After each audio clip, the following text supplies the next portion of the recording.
atheist voter. I represent millions of atheists and non-theists around the country, one of the fastest growing voter blocs. And you said earlier that you want to stand up for religious freedom and all of that. My question is for atheist voters that are looking for somebody that will uphold their rights as Americans and not pander to a certain religious group. I just noticed your recent ad. It mentioned nothing about policy. It mentioned nothing about ideas. And it simply talked about wanting us to follow faith and find God and go to heaven and things like that, which is fine for those people that align with you. My question is, how do you plan on upholding our rights and focusing on non-theists? And you know, because there's talks in our community about you running as pastor-in-chief instead of commander-in-chief. So I'm curious your thoughts. Well, first of all, as I said during my speech, you have a right to believe whatever you want. You have a right to believe in nothing at all. You most certainly have that right. By the way, I'm a Christian. I can't force you to be a Christian. Christianity is a free gift. Mm-hmm. We Christians believe that salvation is a free gift that has to be willfully accepted. I can't force it on you. So you have a right to believe whatever you want, and I congratulate you on believing whatever you want. Right.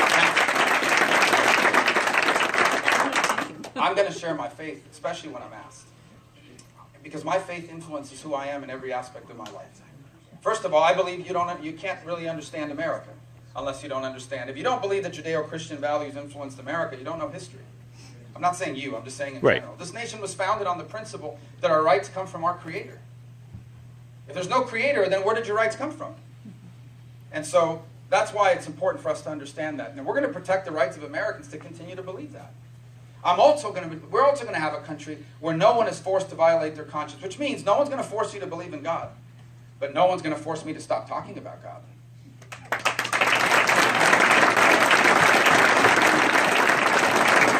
I'm not going to force you to pray. I'm not going to force you to go to church. I'm not going to force you to aspire or to espouse beliefs that you don't have. But no one's going to take away my right and your right to live out the teachings of your faith. No one. And I'm president. And I want to be very clear about something. And not only am I a Christian, and not only am I influenced by my faith, but it is the single greatest influence in my life. And from that, I'll never hide. And I'll tell you why. Because I know that if I'm lucky, I get to live to be 85 or 90, depending on what life expectancy becomes with all this new medicine. But I'm more interested in eternity and the ability to live forever with my Creator that you don't believe in, but I do. And that's what I aspire to more than anything else. That's why I believe the most important job I have is the job of a father and a husband. More important even than the presidency. Because I only have a handful of years to teach and instruct my children with the right values, not just to allow them to succeed in life, but more importantly, to also achieve, to be able to accept the gift of eternity. I believe that God, our Creator, became a man. And He came down to earth and lived among us. Suffered like a man would.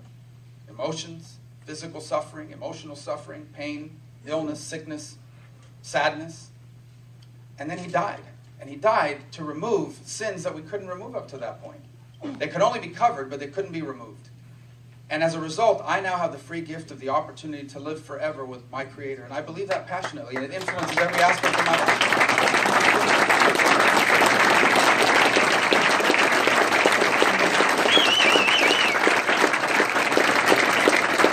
And I respect very much your willingness to stand up and ask that question, because I know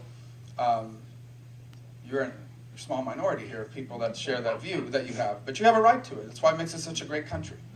I would say this, though. You shouldn't be worried about my faith influencing me. In fact, I think you should hope my faith influences me. Here's why. You know what my faith teaches me? My faith teaches me that I have an obligation to care for the less fortunate. My faith teaches me that I have an obligation to love my neighbor. My faith teaches me that I have an obligation for those who are hungry to help try to feed them. For those who are naked to help clothe them.